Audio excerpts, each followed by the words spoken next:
Yes, we've reached peak early season baseball because everyone thinks the Angels are good.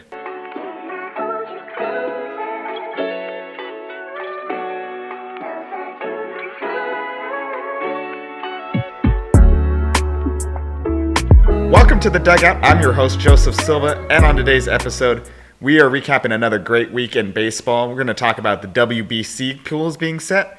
Got a couple pitching stories to update you on, and just some fantastic baseball to talk about overall. But if you're enjoying the content, go ahead and leave a like, subscribe to the Run the Play Network. The NBA playoffs start this weekend, man, and you gotta get your analysis from the best show in the biz. The boys that you know ball. They're gonna tell you who exactly is winning the finals. And we might have a little contest going on. More on that coming soon.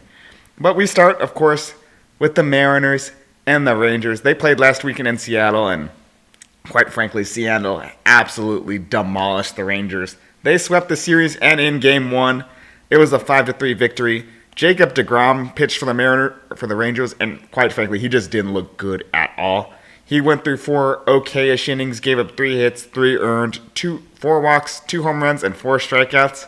It's sad to see your GOAT being washed, but we had so many high expectations for deGrom. I personally was kind of in the middle. We haven't really seen fully healthy, fully dominant deGrom since 2021, 2022 at the latest. I was bullish on him. It's sad to see. Hopefully he figures it out because he's so damn good. He got outdueled by Bryce Miller, who went 5, gave up 2 hits, 1 earned, 3 walks, 5 strikeouts. Classic Bryce Miller line, quite frankly. If that's what you're getting from your 5-starter, you can see why everyone's high on Seattle and their pitching. But the offense came through in a big way as Polanco and Tellez each had home runs in the first 2 innings, really putting the Mariners out there with a big lead. But Josh Young came back in a huge way. He was 2 for 4, had an RBI single and a game-tying home run in the 6th. Things were getting tense. It was getting a little late. And, of course, the man, the myth, the legend, big dumper himself, Cal Raleigh, with a 2-run home run in the 8th to give the Mariners the lead that they would not relinquish. Great start to the series overall. But in Game 2, it wasn't even close. It was 9-2. Mariners, Kumar Rocker got Kumar rocked. I'm not apologizing for that one because he pitched that bad. He went 3 1/3, gave up 5 hits, 3 earned, 2 walks, 2 strikeouts. Just did not have it whatsoever. Erratic command, kind of looked frazzled a little bit if I'm being honest. Just did not give the Rangers what they needed at all, especially with deGrom only going 4. That bullpen was taxed, and it showed in a big, big way. But Stat Nerd's favorite, Brian Wu, he was absolutely marvelous in this one. He went 7 strong, gave up 6 hits, an earned run, a walk, 7 strikeouts. What can you say about Wu, man? He's finally pitching a little bit deeper in the games. You want to see him get in the 7th. Arm health has always been something big with him, but if you're getting 7-6, especially like that, ooh, man, Brian Wu, love the guy. But for the scoring-wise, Josh Smith opened things up with this RBI single in the 1st for the Rangers, giving them a lead. Yeah, that's right. If you look at the box score, they actually had a lead in this one. But Julio Rodriguez immediately tied it up in the bottom of the inning with an RBI triple, and it was off to the races for Seattle from there. Cal Raleigh, again, another big game, 2 for 3 with a walk and another home run. Luke Raley drove in 3, and it was not even close for a majority of the game. Seattle dominated the Rangers, and in the finale, it was a little bit of a squeaker, kind of a matchup of aces, a pitching duel, if you will. They won it 3-1. Nathan Eovaldi, he tried to give him length. He only gave him 5, but it was 5 good innings of 5 hits, 2 earned, no walks, 3 strikeouts. Good start for Eovaldi. Just needed a little bit more length with how taxed that bullpen was. And Logan Gilbert spun a gem through 5 as well. He gave up 3 hits, an earned run, a walk, 7 strikeouts. Both pitchers pitched like aces. Couldn't get into the 6th, but had really dominant 5-inning stretches overall. Cal Raleigh once again homered in every game this series. 2-run home run in the 1st, and really that was the difference in this one. Damian Harris had a solo home run in the 2nd to kind of make it close. But I have in my notes here, some motherfucker named Randy got hit by a pitch with the bases loaded, ultimately bringing in another insurance run for Seattle. I hope that Randy dude's good. Really got to learn his name. But overall, The offense looked good for Seattle. They've not been great. This is their first good offensive series all year. And the pitching was dominant as per usual. But for the Rangers, man, nothing from Adolis Garcia, nothing from Corey Seager, nothing from Langford, nothing from Peterson. It was just brutal from the big bats. You really had Josh Young carrying you this entire series offensively. Yikes. And that's just kind of been indicative of who the Rangers have been this year. Good pitching, just very poor hitting, which is really surprising given how deep this lineup was going into the season. They have time to figure it out, but it was disappointing for them overall. And as I alluded to in the cold open, I have to talk about the Angels at this point, man.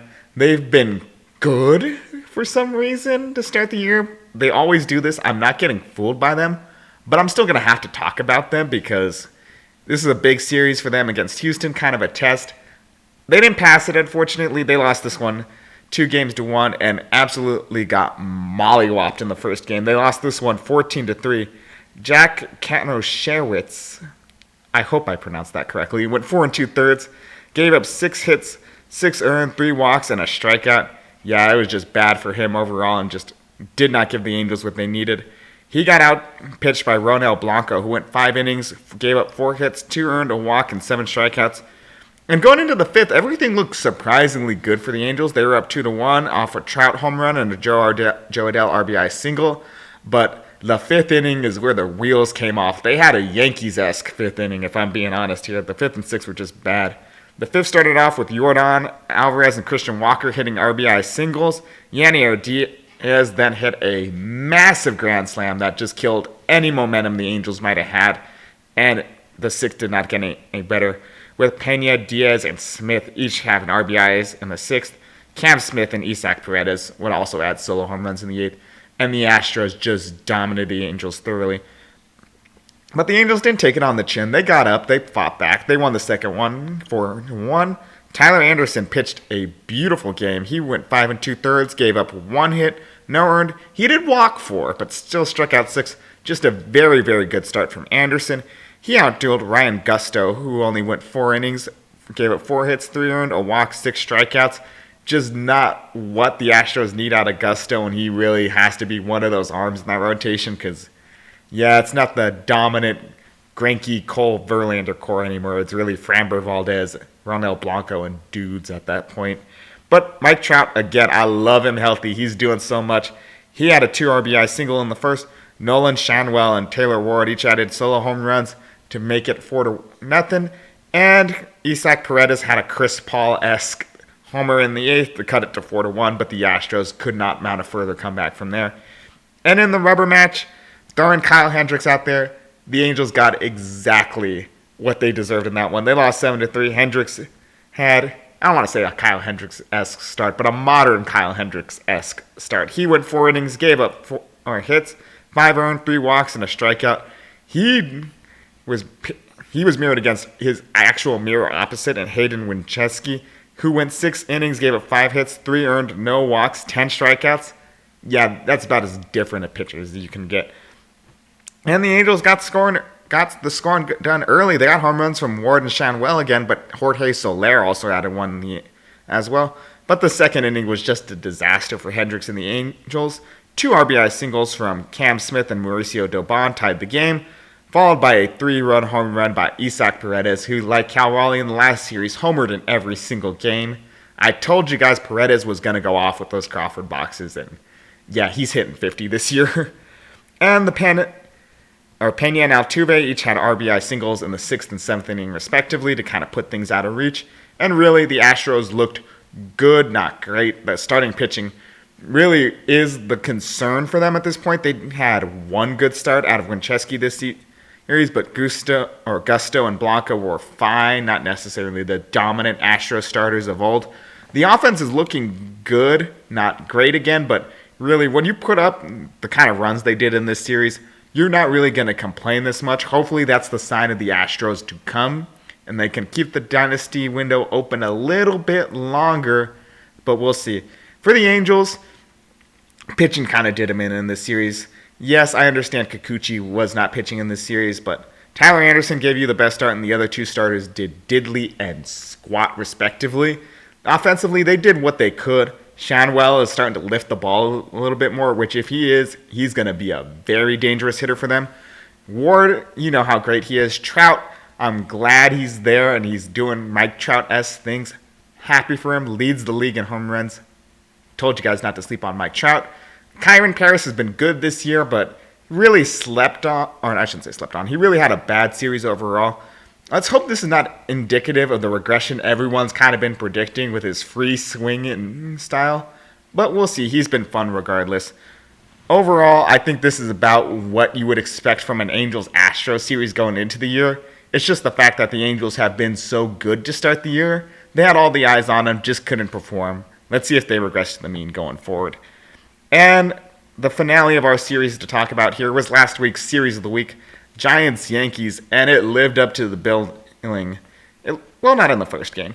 First game was only a 6-inning affair as it was canceled due to rain. Giants won this one 9-1. They were absolutely dominant on the back of a Robbie Ray start. He went 4 innings, gave up 2 hits, and earned a run, 4 walks, 7 strikeouts. That's kind of Robbie Ray-esque if we're being honest here. Great strikeout stuff, just couldn't command it the whole time, but did limit the damage enough to be effective. Marcus Stroman, though, oh my God, he got battered like the streets in the rainstorm that delayed the game because he only went 2/3 of an inning, gave up 4 hits, 5 earned, 3 walks, a strikeout. I'm a starter. Not if you keep pitching like this, Marcus. I am sorry. Because in that first, Jung-Hoo Lee had a 3-run home run and just absolutely looked electric. He added 2 walks in this one as well. And, of course, Stroman got chased by a Lamont Wade 2-run double, and just, it was ugly from there. Austin Wells had an RBI double to kind of, make things interesting, but in the 5th inning, it was all over. Giants scored on a fielder's choice, a wild pitch, and an RBI double from the 50th best player in baseball, even though he's not playing like it right now. Patrick Bailey, just overall, dominant stuff from the Giants overall. But the Yankees, they struck back. They got to Jordan Hicks early, as he only went 4 innings, gave up 8 hits, 7 earned runs, 3 walks, 3 strikeouts. Just not a great start from Hicks overall. Can we end the Jordan Hicks as a starter experience? It's tiring and gruesome to watch. He was outpitched by Will Warren, who went 5 innings, 2 hits, 2 earned, 2 walks, 6 strikeouts.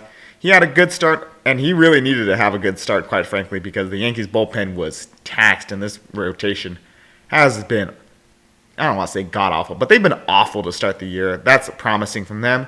The scoring opened up with a Cody Bellinger RBI triple. He would go on to score on a Paul Goldschmidt sac fly in the first. Wilmer Flores would tie things up almost immediately with a 2-run home run in the second. And again, as kind of been the theme of this episode, just don't avoid the 5th inning at all costs, man, because the 5th inning is nightmarish for teams that have lost games in these recaps. Because Bellinger had an RBI single, Goldschmidt had an RBI ground rule double, Volpe had a sac fly, and then the Martian Jason Dominguez with a 2-run single absolutely blew the doors off the Giants, and it was not even close from there. Wilmer Flores had another Chris Paul-esque 2-run single, but it never got any closer for the Giants. Yankees won that 8-4. And then the rubber match. This is where the money was made. This is a beautiful game. 5-4 Giants. Logan Webb won, or just didn't win this one, but he had a good start. He went 5 innings, gave up 5 hits, 5 earned, 4 walks, 5 strikeouts. I don't know why I said a good start. I thought he gave up 3. But Carlos Rodon was not much better. He gave up 4 over 5 2/3 with 3 hits, 3 walks, 8 strikeouts. Just really could not finish the job. He pitched 5 great innings. He just couldn't get that 6th one to go his way. The scoring started with an RBI single from Paul Goldschmidt in the first, and J.C. Estrada with an RBI double, who would come around to score on a Ben Rice single. 3-0 lead for the Yankees. Surely it's safe, right? Nope. Jung-Hoo Lee had a solo home run in the 3rd and another 2-run shot in this, or a 3-run shot in the 6th to make it 4-3 Giants. Make it 4-3 Giants in the 6th. Clark Schmidt or Casey Schmidt added a huge insurance run in the 7th, especially because Jazz Chisholm homered in the 8th to add a lot of tension to this game. But overall, man, these Giants, I hate them. I hate them so much, and they're so good. Their offense is clicking on all cylinders. I didn't mention Ramos, Chapman, and Adames, who really were the guys expected to carry the lineup offensively. But, man, Jung-Hoo Lee, He's got power all of a sudden. Where did that fucking come from, man? I don't know. He's already a great contact hitter. He already has a great plate approach. But if he's going to start hitting from the power, fuck me, man. He's going to torment me in my nightmares for the next 4 years. Lamont Wade was solid. The pitching was okay. They didn't really get the best out of him. The bullpen, as always, has been carrying the Giants team. Did so in this series. And for the Yankees, offensively, they were fine. You really like to see that they're getting contributions from guys not named Aaron Judge, especially, former MVPs Goldschmidt and Bellinger. But they got to do something about this rotation, man. It is ugly. Ugly, ugly. Rodon has been great for 5 innings. He cannot pitch 6 to save his life. Max Fried is okay. Everybody else is just shit. They need to figure out something badly, and yet somehow they're leading their division. Let's go figure that one out. But to update you on what's going on in the baseball world, we're going to have to hear a word from our sponsor. Man, okay, LeBron hit my parlay. Let's get it. Oh, shit, he hit it? Yeah, bro, look at this. I won $200. I tailed your parlay. How the heck did you win $200? I used Boom Fantasy. I used their pick and spin, spun the wheel, got 10 times my money. Bro, you got to hook me up. If you use code RTP, you could get a risk-free bet up to $100. Let's get back to the video. Now, we got a couple of pitching-related items here. First and foremost, Justin Steele for the Cubs is going to be out for the year. Once again, he has elbow surgery. Whether or not it's going to be Tommy John is to be determined, but it is a huge, huge blow for the Cubs. They are already down Javier Assad, and to be down another one of those big arms that they expected a lot from this year. It's just heartbreaking to see. This Cubs team offensively has been dominant, really handing it to everybody in the league, but they just need the pitching to support them. And really, it's going to be Shota Imanaga versus the world. Ben Brown has been fine. Colin Ray is going to have to step up and take the spot for Steele in the rotation, with Ethan Roberts coming in to fill a spot in the bullpen. But one of these guys needs to step up behind Imanaga, because one pitcher does not a rotation make. Look for the Cubs to be a player for pitching at the deadline, because they are a good team. They're going to be handicapped if it's just going to be Shota Mike Imanaga, because Justin Steele, I don't want to say he's a John Gray, Mickey Mouse Cy Young finisher, but it's really starting to look like that, because he's not recaptured that Cy Young form at all. He's had an ERA of 4 in both seasons, has not looked as dominant. Hopefully he's healthy and gets right, because he's really a good pitcher when he's on. I just want to see a little bit more of that from Justin Steele. But an arm who has been dominant forever. I shouldn't say forever, but as long as he's been in the major leagues. Spencer Strider is coming back. He looks to be making his season debut for the Braves on Wednesday. He had 27 strikeouts over 13 1/3 innings with AAA Gwinnett. He will be pitching in Canada, and let's see if he can give this Braves team a much, much needed boost. Because Chris Sale, he's been good, doesn't look like that Cy Young winning self. Spencer's Schwellenbach, man. I gotta start listening to some of these dark horse contenders, because he was kind of that NL dark horse contender for the Cy Young. He has looked every bit of that this season. He's been dominant. If you add Spencer Strider to this with his electric strikeout stuff, ooh, man, is this Braves rotation going to be so much fun to watch. If only they can hit the baseball. But before I get to our next piece of news, I just want to say, being a little bit of a geography nerd, I think it's really funny that Spencer Strider was in Gwinnett, going to be flying out to Canada. Gwinnett, of course, is about 30 minutes outside of Atlanta. He's going to be flying to Canada and then flying almost immediately back to Atlanta. That poor man. But we have a little bit of a WBC update. The World Baseball Classic comes back in 2026, and Aaron Judge has been named the captain for Team USA.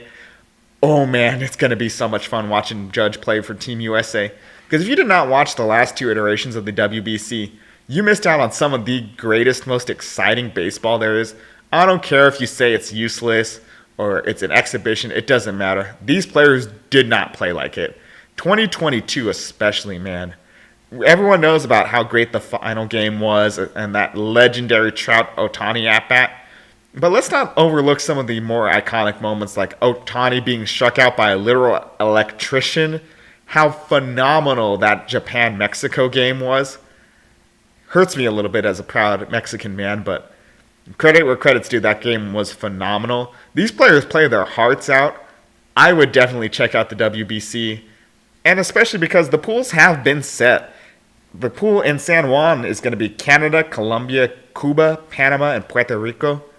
Oh man, that's going to be a lot of fun baseball. A lot of big names for the Puerto Rico team, but do not sleep on Colombia, especially Cuba too. They got a lot of dudes. Fun group. And in Houston, you got Brazil, Great Britain, Italy, Mexico, and the United States. Again, just so many great names. The U.S. is going to be dominant, but the fight for second in the group is going to be intense and brutal. I would love to watch that one. Everyone playing in Tokyo is going to be Australia, Chinese Taipei, Czechia, Japan, and Korea. Japan and Korea. If you could only watch one game in the WBC, watch Japan-Korea. That rivalry is so intense, especially at the Tokyo Dome. Oh, you're going to see some beautiful, beautiful baseball. And in the Miami pool, you got the fuck it. We just got to put these teams somewhere. Because you have the Dominican Republic, Israel, the Netherlands, Nicaragua, and Venezuela. Yeah, that's just ChatGPT, random generate me 5 countries, and that's what they came up with. Still going to be a lot of fun. Hopefully the DR doesn't choke it again, but I would not put it past them. And before we go, I got to tell you about the series to watch this weekend. And I swear to God, I try not to be a homer on this show. I really don't. Look at how good Yamamoto's been pitching this year and tell me I'm an idiot for making that Cy Young pick. But that's aside the point. I got Dodgers-Rangers as the series to watch this year. Yes, I understand the Rangers have not been as dominant as everyone expected them to be. But if you say, hey, this is going to be the World Series, and then you don't have this as your series to watch, you're kind of an idiot. And come on, some of these pitching matchups, they're good. Game 1, Roki Sasaki, Kumar Rocker. You're telling me you don't want to watch 2 of the most exciting young arms in baseball go at it head-to-head? You're lying to yourself if you say you don't want to watch this one. And Game 2, you have 2 very, very similar players in Tyler Glasnow and Nathan Eovaldi. Both men with dominant fastballs and beautiful, beautiful curveballs. I know you like a good curveball. I like a good curveball, man. Granted, Game 3, it's kind of, hydrogen bomb versus coffin baby, because I didn't know Patrick Corbin was still in the league until I saw he's pitching for Texas on Sunday. He's going to be going up against Dustin May and his cartoonishly exaggerated breaking stuff and fastball. But it's going to be great pitching. It's going to be great offense. You know the Dodgers absolutely love playing at Globe Life Field. And my player to watch for the Dodgers is Will Smith. He leads the league on base percentage. He's really gone under the radar because Teoscar's been so good. Otani's been Otani. Betts has been Betts. Freeman's been struggling a little bit to start the year, but hopefully he gets things going a little bit. And, of course, Tommy Tanks leads the league in home runs, but we already knew this. That leads Smith to fall under the radar. He's had good contact, really, really great at-bats this season. I think he is someone that's being slept on in this lineup. Keep an eye out for Will Smith in this series. And for the Rangers, it's not looking great for them offensively. But one player who's really put the team on his back like video game Greg Jennings, it's Josh Young. He's hitting .407 with a home run, 6 RBIs, and a .221 OPS plus. This man is doing everything he can. It's not sustainable by any means. Let me get that straight right now. But he's still a very, very fun player to watch. And I think he's going to be someone the Dodgers are going to have to pitch around in this series, lest they be victims of the Josh Young hype. But let me know in the comments down below. Are you excited for the WBC? What series are you looking forward to the most? Is the Angels hype real? Let me know in the comments down below. As always, if you enjoyed the content, go ahead and leave a like, subscribe to the Run the Play Network, and don't forget on the way out, play ball.